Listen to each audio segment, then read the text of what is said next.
Zero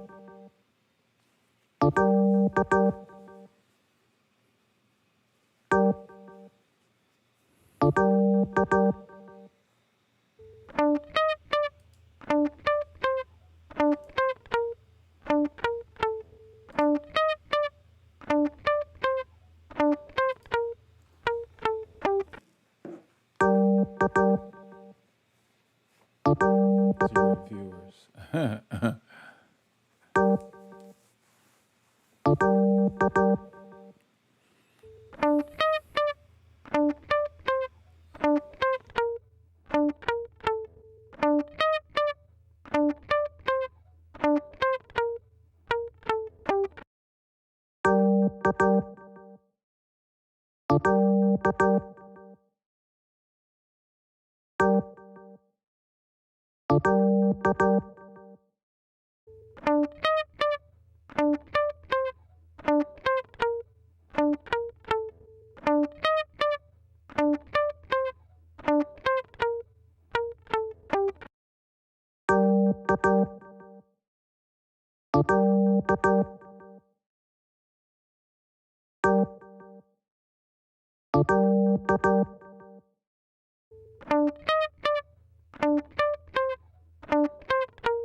Hello, legends and super legends. Welcome to Veloharmony Live. I'm trying to get caught up with the upcoming Tour de France. I did a live stream earlier where I covered stage one. And so a few hours later, I'm doing stage two. And I will try my best to try to keep up with these analyses on a daily basis. Stage two was particularly amazing. The effort that was put out by MVP Matthew Van der Poel was impressive to see. I've got some snapshots of what he did, and so my approach to these analyses will be just explaining why people are doing what they're doing based on my cycling experience, whether it makes sense, whether it doesn't make sense, so you can kind of understand what's really going on. So let's get right into it. I've got some screenshots here. This course, let me go ahead and make this bigger. This course was very hilly. So the people who were doing this stage, Matthew Van der Poel, I feel, was better suited for this stage versus the one that Alaphilippe won because of the fact that it was hard. At the end, the last climbs that you see there when they get to the Mer de Bretagne, it's very hard, 10%, but then it dropped to like 5%. And he's the kind of rider who can put out like a lot of watts and then maintain it. And it makes a difference if the gradient is not extreme because he's a heavy guy. He's a big guy, not heavy, but a bigger guy than Alaphilippe and so forth. So this really suited his body type. And so with that being said, I wanted to start with the people who were actually animating the race. Early on in the race, there's a rider named Schilling. This is his first Tour de France. And you can see here, I don't know if they even show him in here. I think he's in third position. He's wearing the polka dot jersey. He had attacked multiple times during this stage to join I think it was a 4-man breakaway that had gotten away without him. The guy who you see behind this gentleman in the Cofidis jersey, his name is Perez. Perez was 1 point behind Schelling.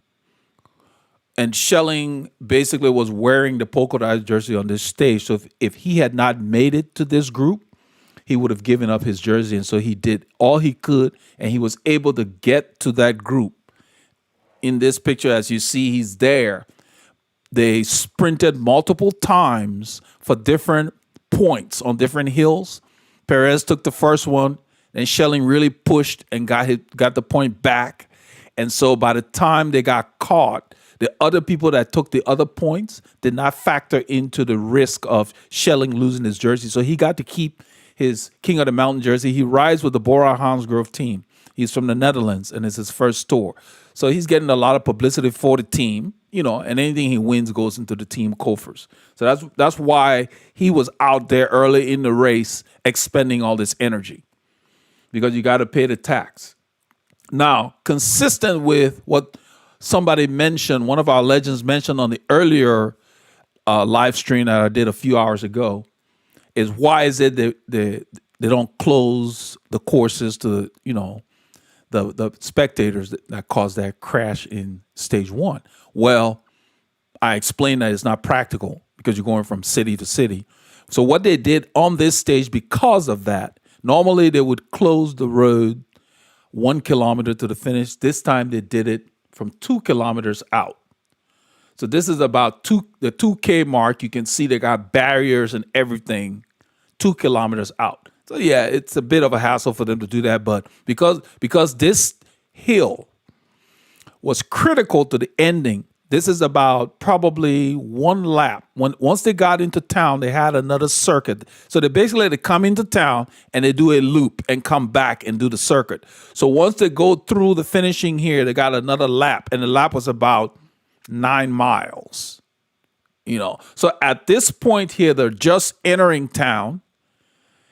And shortly after that, Mathieu van der Poel attacks right here on the first entry.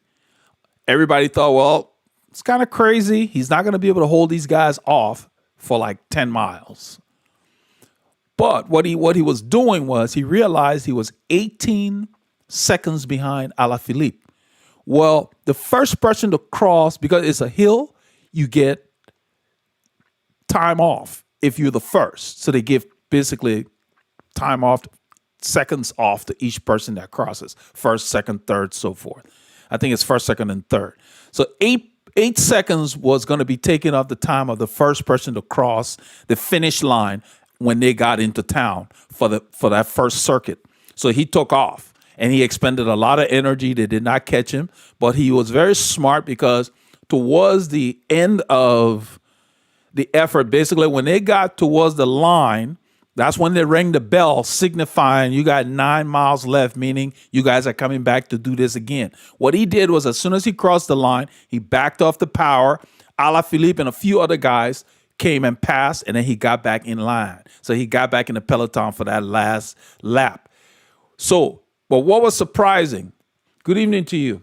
What was surprising was, I was watching it, but I did not expect that he would do the same thing twice. And he did. And it's kind of like doing something everyone expects, but there's really nothing they can do about it. So imagine he went like 1.5 kilometers out, let's say, and he got the 8 seconds. Then he sits up, gets back in line, because now they rang the bell. This is the final lap, because you just got in town. You're going to come back and cross the line again to win.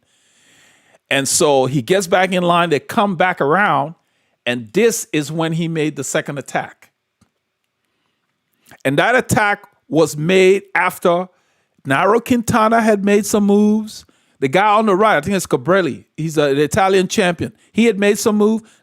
Everybody had been attacking, and he was sitting in, let's say, 8 or 9 position when they were doing that. And he even rode up to Nairo Quintana, and then Quintana turned off the power.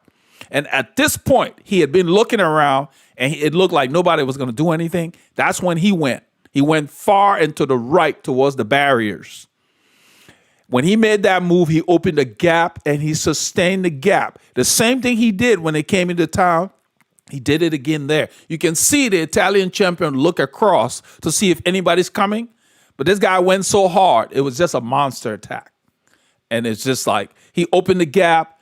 The yellow jersey is in the bunch right there. I mean, he's within contention, but he just, it was not his day. There's only so much he could do. And so this guy rode all the way. They could not get him back.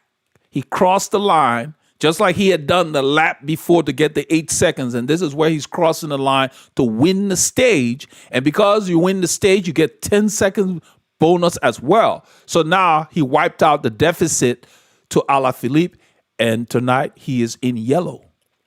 And that was very impressive because to do something everyone expects you to do and they know it's coming and there's nothing they can do about it, that was a display of just will and just talent and power. Because he put down, he went on the hill. Everybody's got to go. There's no drafting that much. You got to put the power down. And that's when he went. So his tactic was right on.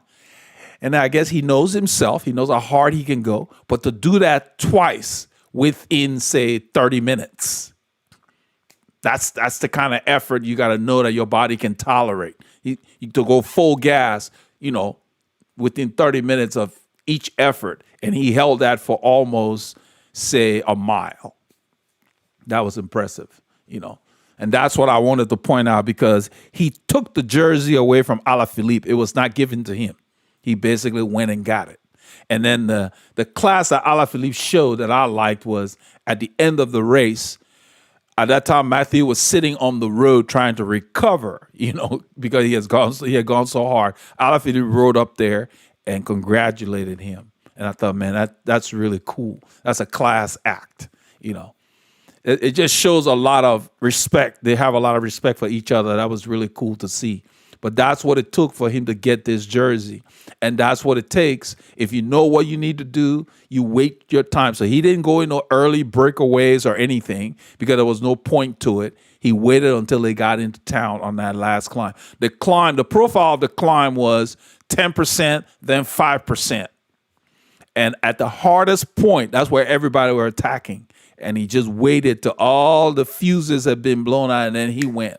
And it was just impressive to see. So I think he's going to try to hold the jersey for as long as he can because he's not a climber per se. So in the high mountains, he's going to have problems. He's not going to hold the jersey into Paris. So he just always wanted to wear the yellow jersey. I mean, every cyclist wants that. So he's achieved something that I'm sure his grandfather Poel would be very proud of. I think it's his grandfather. Yeah. His dad probably saw this. So that was something nice for him to do today. So it's just something, it was impressive to see just that the consistent effort, the repeated effort back to back on each lap. He did the same thing pretty much on each lap.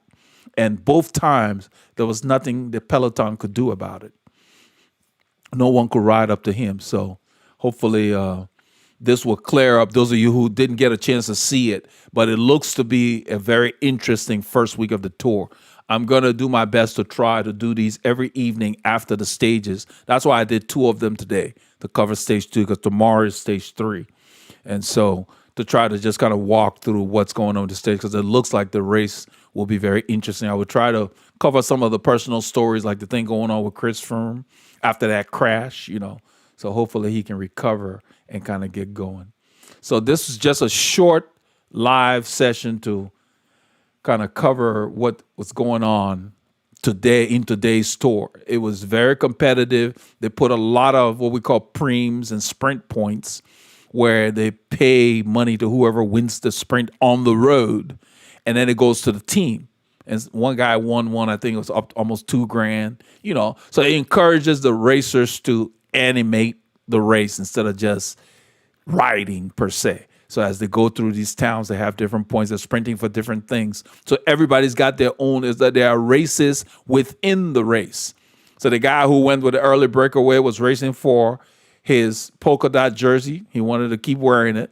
So that was where so once he got his thing done, they caught them and he got back in the pack and just sat there to finish the race.